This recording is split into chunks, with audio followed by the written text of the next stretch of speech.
በደሴ ለዳና አህሉል ሱና ዑለሞች በኢኽዋን ስልጠና ማሰጠት በሱፊ በኩል ቁጣ አስነሳ። ለዳና አህሉል ሱና ዑለሞች በኢኽዋን ስልጠና መስጠትም የትላልቅ ሀሪማዎች የእውቀት መናገሻዎች በፖለቲካ አስተሳሰብ አራባጅ ኢኽዋን ስልጠና ማሰጠት የሀሪማዎችን ክብር መንካት ብቻ ሳይሆን መናቅም ጭምር ነው ሲሉ የአህሉል ሱና አንቂዎች ቁጣቸውን በማህበራዊ ሚዲያ ገልጸዋል።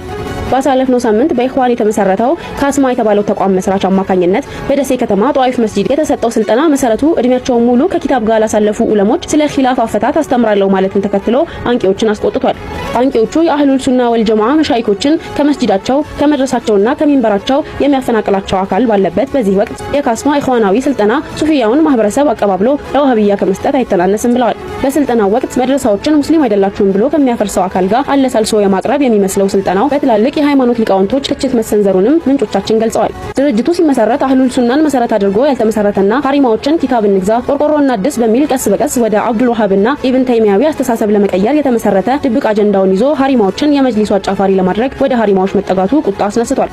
በተጨማሪ ሀሪማዎች ሀድራዎች ሙሉ ነጻነታቸው ሊጠበቅ ይገባል ያሉ ሲሆን በየትኛውም ማመለካከት ጣልቃ ሊገባባቸው አይገባም፣ በመጡበት እስላማዊ አስተምሮ ሊቀጥሉ ይገባል በማለት ያሳሰቡ ሲሆን ሀሪማዎች ሀድራዎች ተርቲባቸውን ጠብቀው መሄድ ያለባቸው ሲሆን የኢኽዋን ፊክራ የሲኤምሲ ማዕከልም ሆነ የኢትዮጵያ እስላማዊ አስተምሮ ወደ ሀሪማዎች መጠጋት መጅሊስን መጋበዝ ናውሰዳቸው ማለት ነው ብለዋል። በዚህ መሰረትም የዳና መሰረቶች የሆኑት ሀሪማዎች እንዲሁም ሱፊዩ ማህበረሰብን በኢኽዋን ለመጥለፍና ለመከፋፈል መሞከር በፍጹም የሚቻል የሚሳካ አይደለም ሲሉ ቁጣቸውን ገልጸዋል።